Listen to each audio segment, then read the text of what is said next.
अस्सलाम वालेकुम स्टूडेंट्स, मैं उम्मीद करता हूँ आप सब लोग खैरियत से होंगे। तो आज जो हमारा लेक्चर है वो है ई-कैट मैथमेटिक्स का लेक्चर। चैप्टर 4 करेंगे हम फर्स्ट ईयर का, और उसमें जो है चैप्टर 4 आपको पता है कि उस चैप्टर का नेम है क्वाड्रेटिक इक्वेशन। क्वाड्रेटिक इक्वेशन को जो है इस लेक्चर में हम डिटेल के साथ डिस्कस करेंगे कि ई-कैट का जो टेस्ट है उसमें जो है क्वाड्रेटिक इक्वेशन के किस तरह के एमसीक्यूज आ सकते हैं चैप्टर 4 में से। तो डिटेल में जो है आज इसमें को हम क्या करेंगे, डिस्कस करेंगे। जैसे कि आपको पता है कि आपका जो ई-कैट है उसकी रिमेनिंग ऑलमोस्ट 4 वीक रह गए हैं। इट में अगर ईद के दिन निकाल दिए जाए तो आपके पास रिमेनिंग जो है 3 वीक रह जाते हैं। तो आपने क्या करना है, इसमें से ज्यादा आप फोकस जो है ई-कैट के ऊपर करना है। और इस साल जो है मेरा लो हो सकता है क्योंकि ई-कैट का स्टूडेंट को ज्यादा एक्सपीरियंस नहीं है, क्योंकि इसमें जो है एकेडमिक कॉलेज बंद है। तो इट मीन स्टूडेंट ने जो है ई-कैट की जो है प्रैक्टिस नहीं की हुई। तो आपने क्या करना है, ई-कैट के जो ओल्ड पेपर है उनको से ज्यादा करना है, और जो हम लेक्चर डिलीवर कर रहे हैं उनको जो है वॉच करना है। तो इंशाल्लाह जो है आपके जो है अच्छे मार्क्स आ जाएंगे। जो ओल्ड पेपर है ईद के बाद इंशाल्लाह उनका जो सोल्यूशन है वो भी हम अपलोड कर देंगे। चलते हैं आज के लेक्चर की जानिब। तो हमारा क्या है कि क्वाड्रेटिक इक्वेशन। आपने क्वाड्रेटिक इक्वेशन की डेफिनेशन तो पढ़ी है, सिंपल कि an equation which can be express in the form of ax square plus bx plus c, या आप इस तरह भी कह सकते हैं अननोन वेरिएबल की जो डिग्री है वो क्या होनी चाहिए, 2 हो। तो उसे हम क्या नेम देते हैं, क्वाड्रेटिक इक्वेशन का। तो हमारे पास जो जनरल फॉर्म बनती है क्वाड्रेटिक इक्वेशन की वो कुछ इस तरह से होती है, ax square plus B X plus C is equal to 0। अब यहाँ पे जो ए बी सी है ये आप के कहाँ से बिलोंग कर सकते हैं, कोई भी रियल नंबर हो सकता है। A B C belonging to R, A B C कोई भी आपके पास क्या हो सकता है, नंबर हो सकते हैं। अब हम ये तो बात थी सिंपल डेफिनेशन उसकी जनरल फॉर्म। आपने फिर पढ़ा कि क्वाड्रेटिक इक्वेशन को जो सॉल्व करते हैं उसके 3 मेथड हैं, कंप्लीटिंग स्क्वायर और जो है क्वाड्रेटिक फार्मूला और जो है फैक्टराइजेशन। आपने उनको जो है जस्ट ये था। अब हम क्या करेंगे, हमने जाना है इसकी डिटेल में जो ई-कैट में आपके एमसीक्यूज आ सकते हैं। पहली बात ये है, क्या ए 0 होना चाहिए। यहाँ पे कंडीशन है ए इज नॉट इक्वल टू 0। ये आपके पास क्या बनती है, ये कंडीशन बनती है कि ए जो है 0 के इक्वल ना हो। अब बात ये आ जाती है, अगर ए 0 के इक्वल हो जाए फिर क्या होगा, if A is equal to 0 then, अगर ए 0 हो जाए क्वाड्रेटिक इक्वेशन में तो फिर क्या होगा, ये वैल्यू क्या हो जाएगी, टर्म क्या हो जाएगी, कैंसिल आउट हो जाएगी। ए एक्स स्क्वायर क्या हो जाएगा, कैंसिल आउट। हमारे पास रिमेनिंग टर्म बचेगी B X plus C is equal to 0 बच जाएगा। हम इसको क्या नेम देते हैं, ये कौन सी है, लीनियर इक्वेशन है। इसको हम क्या नेम देते हैं, लीनियर इक्वेशन।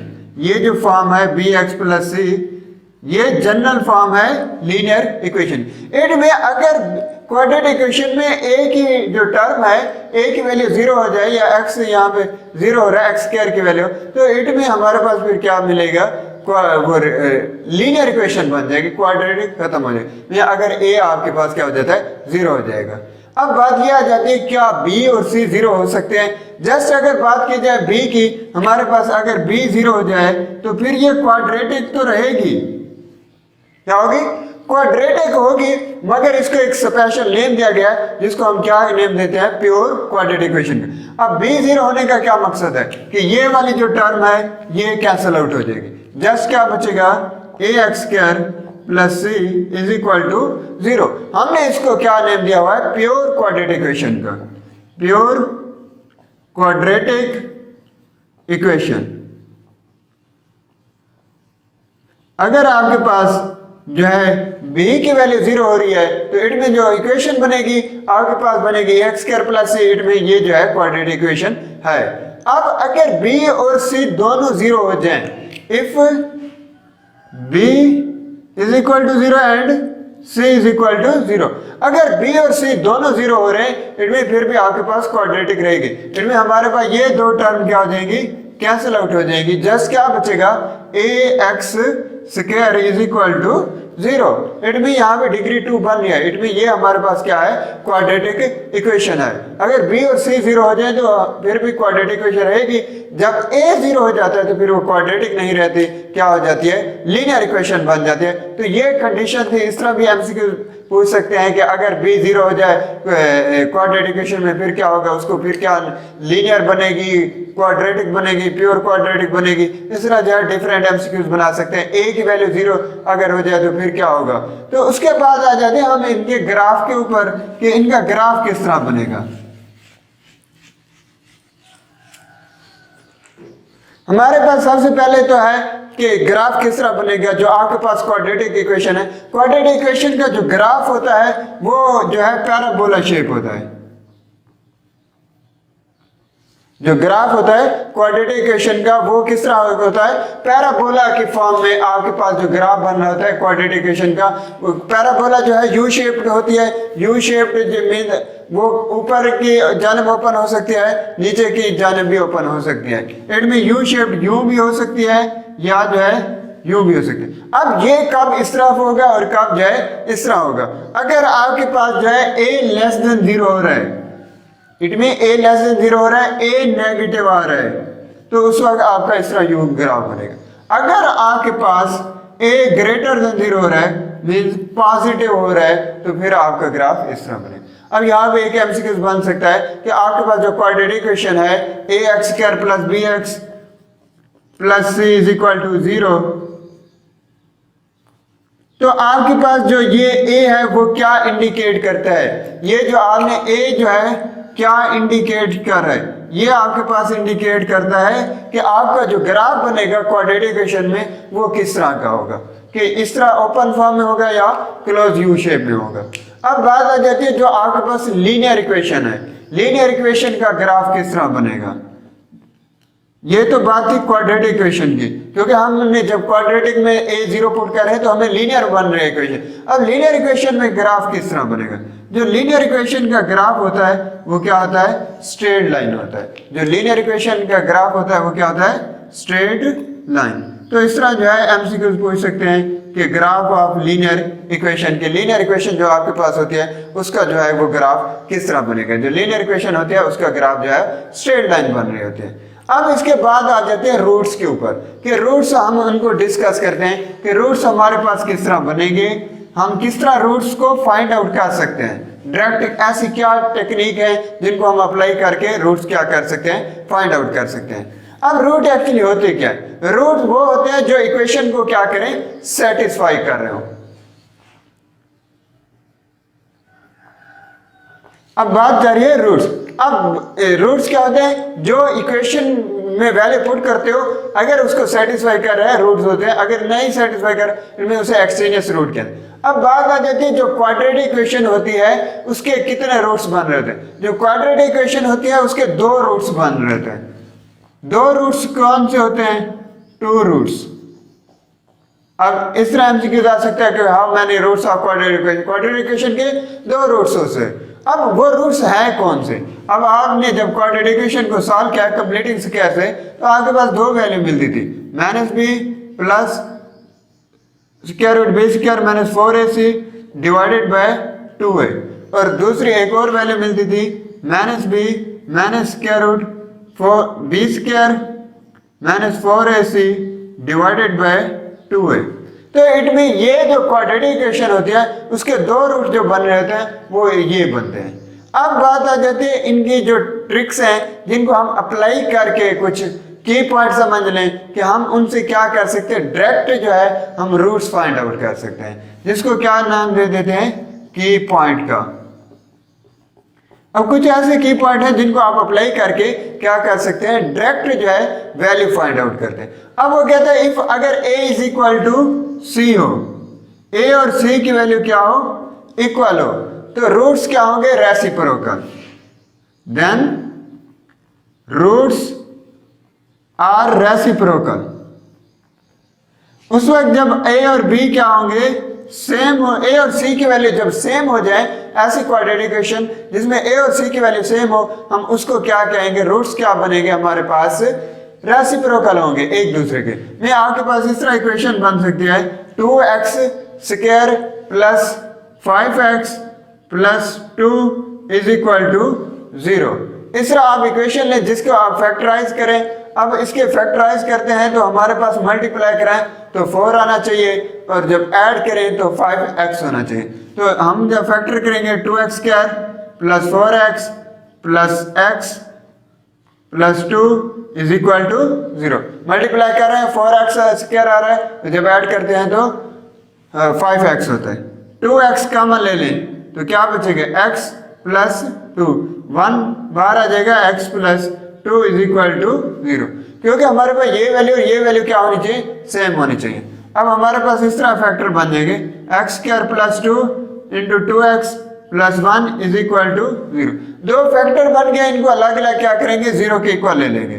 x प्लस 2 को 0 के इक्वल और 2x प्लस 1 को भी 0 के इक्वल।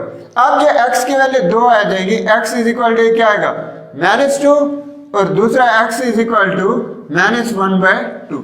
ये हमारे पास क्या बन गए, इस क्वाड्रेटिक इक्वेशन के रूट्स आ गए। अब यहाँ पे देखिए एक -2 है और एक -1/2 है, ये एक दूसरे के क्या बन रहे हैं, रेसिप्रोकल बन रहे हैं। तो हम इट में जब इस तरह की क्वाड्रेटिक इक्वेशन हो, आपने डायरेक्ट एमसीक्यूज पे चले जाना। एमसीक्यूज में देखना है कहाँ पे जो है रूट्स एक दूसरे के क्या हो रहे हैं, रेसिप्रोकल हो रहे हैं। तो इट में ये इस तरह आपका की पॉइंट 1 हो जाता है। जब a और c जब भी इक्वल होंगे, उसमें हमेशा जो रूट्स आपके बनेंगे एक दूसरे के क्या होंगे, रेसिप्रोकल होंगे। अब जो है इसका नेक्स्ट की पॉइंट जो है उसकी तरफ चलते हैं कि नेक्स्ट की पॉइंट क्या है।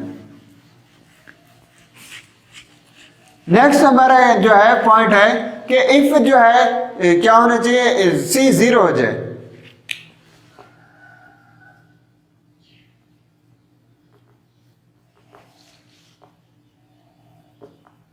If c is equal to 0, then roots are,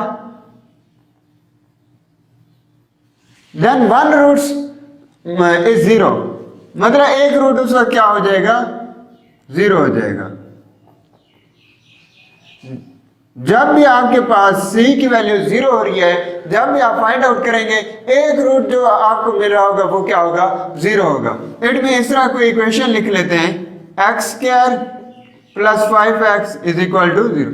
अब देखा जाए c की वैल्यू क्या हो रही है, 0 हो रही है। अब c की वैल्यू यहाँ पे क्या हो गई है, 0 हो गई है। और यहाँ पे x कॉमन ले लें, x plus 5 is equal to 0।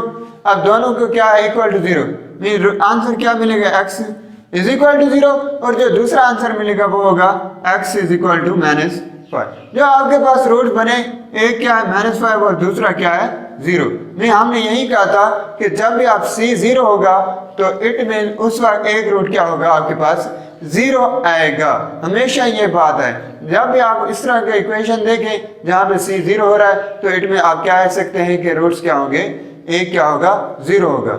अब नेक्स्ट है हमारा कि अगर b 0 हो जाए, एक ऐसी इक्वेशन जिसमें क्या हो, b क्या हो, 0 हो जाए। If b is equal to 0, then roots are equal in magnitude but opposite in direction, are equal in magnitude but opposite in direction। अगर b की वैल्यू आपके पास क्या हो रही है, 0 हो रही है, तो इट में रूट्स क्या होंगे, इक्वल होंगे, मगर क्या होंगे, ऑपोजिट डायरेक्शन में होंगे। अब हम इस तरह कोई वैल्यू लेते हैं जिसमें क्या करते हैं, b की वैल्यू हम क्या सब्स्टिट्यूट करते हैं, 0 पुट करते हैं, तो उसमें हम देखते हैं कि रूट्स क्या आ रहे हैं। अगर x स्क्वायर प्लस 1 में b की वैल्यू इधर क्या हो रही है, 0 हो रही है। अब इसके फैक्टराइज करें, या x स्क्वायर प्लस 1 या x स्क्वायर माइनस 1 ले लें, x स्क्वायर -1 को 1 का स्क्वायर इज इक्वल टू 0 हो जाएगा। तो x प्लस 1 और दूसरा फैक्टर बनेगा x -1 इज इक्वल टू 0। आपके पास दो वैल्यू मिल जाएंगी, x इज इक्वल टू -1 और x इज इक्वल टू +1।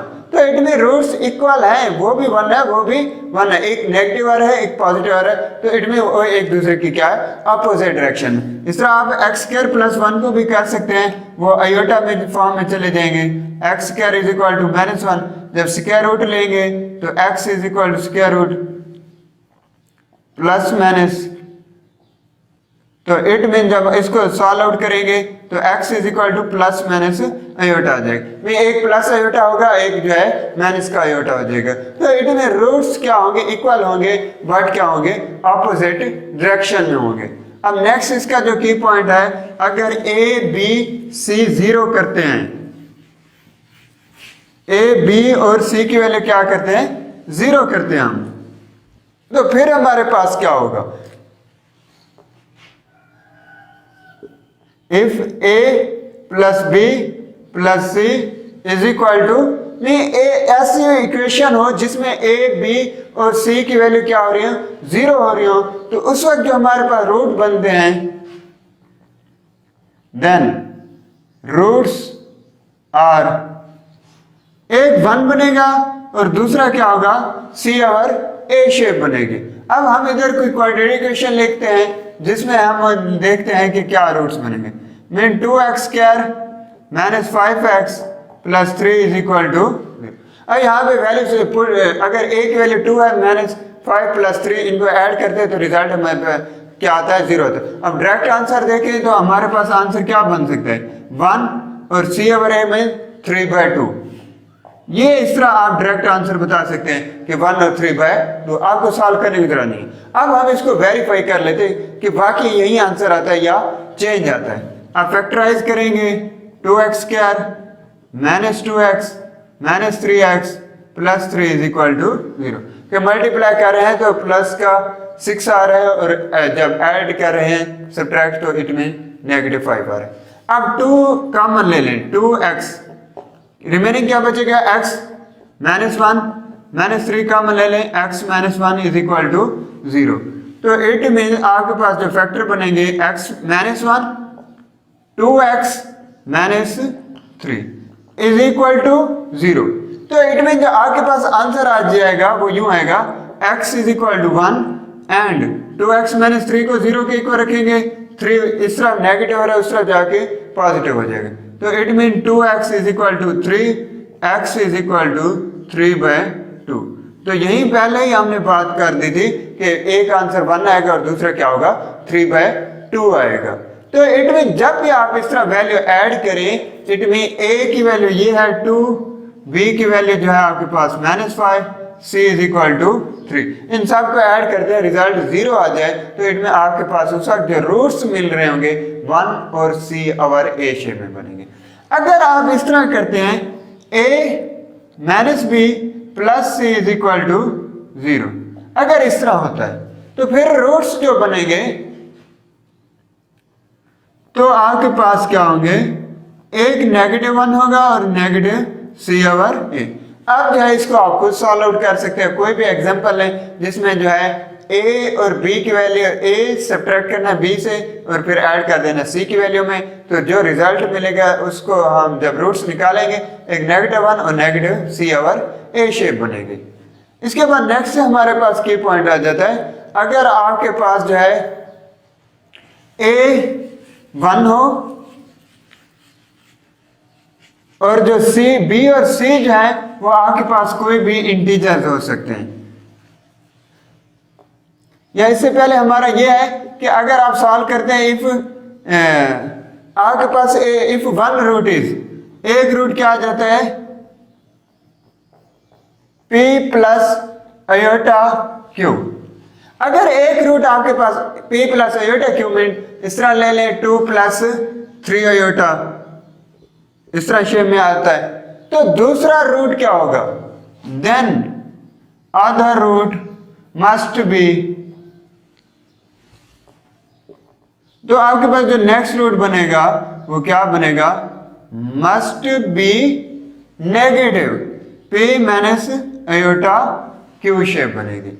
अगर आपके पास एक रूट क्या है, आयोटा शेप में है, प्लस में है, तो दूसरा क्या बनेगा, सेम बनेगा नेगेटिव फॉर्म में। इट मीन 2 प्लस 3 आयोटा एक आंसर है, तो दूसरा क्या होगा, 2 माइनस 3 आयोटा। जब भी आपने देखना आयोटा वाला अगर आंसर आ रहे हैं तो इट में आप एक निकाले, सेकंड आपको खुद पता चल जाएगा। इसके बाद नेक्स्ट पॉइंट है हमारे पास, वो है if a is equal to क्या हो जाए, 1 हो जाए। If a is equal to 1, b और c क्या हो आपके पास कोई भी इंटीजर्स हो, आप a की जगह 1 ले लें, b और c की जगह कोई भी इंटीजर है, तो रूट्स आर रैशनल।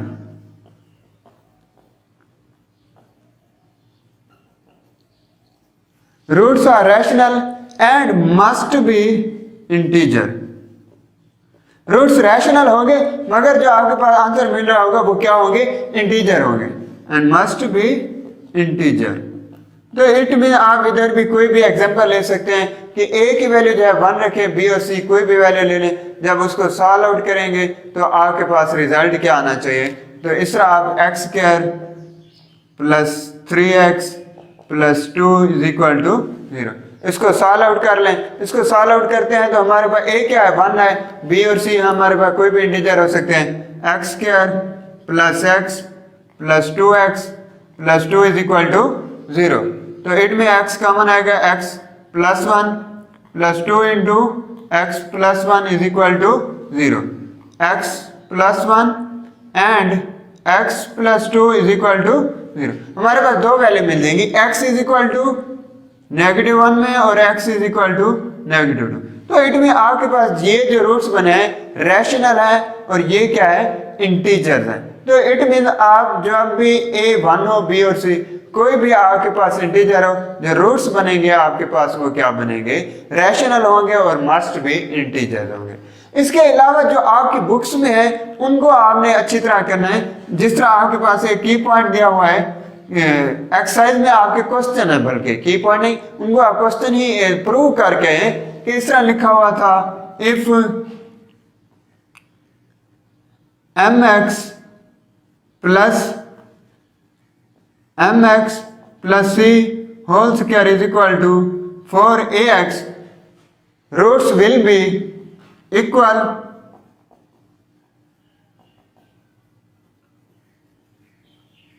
क्या होंगे, रूट्स क्या होंगे, इक्वल होंगे। कब रूट्स इक्वल होंगे, if c is equal to a और m, कि मीन c की जगह जब आप a और m पुट कर रहे हैं, इस इक्वेशन के रूट्स क्या होंगे, इक्वल होंगे।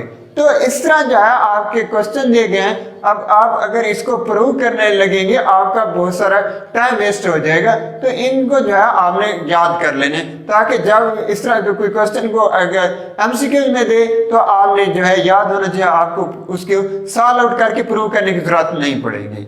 तो इनमें इस तरह जो है ये हमारे थे आज के की पॉइंट। इस तरह जो आपके पास क्वेश्चन है उन सबको अच्छी तरह याद कर लें।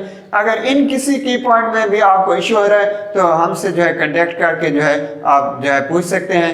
तो नेक्स्ट वीडियो में जो है हम इसके बाद जो है इसके मजीद डिटेल डिस्कस करेंगे और इसमें जो है सम ऑफ रूट वाला भी आपने टॉपिक करना है। Sum of root minus b over a, product of root c over a. तो इक्वेशन बनानी हो, अगर आपके पास रूट्स दिए गए हो तो जनरल फॉर्म इक्वेशन की ये होती थी कि X square minus S X plus P is equal to 0। तो इट में आप S sum of root P product of root निकाल देते, इक्वेशन में पुट करके क्वाड्रेटिक इक्वेशन निकाल लेते थे। तो इस तरह हमें इनकी प्रैक्टिस करनी है। नेक्स्ट टॉपिक जो होगा हमारा, इसके जो रिमेनिंग चीजें रह गई हैं और जो आगे नेक्स्ट पॉलिनोमियल है उसको हम डिस्कस करेंगे। तो मिलते हैं नेक्स्ट वीडियो में इंशाल्लाह। उम्मीद है कि आपको ये वीडियो समझ आ गई हो। शुक्रिया।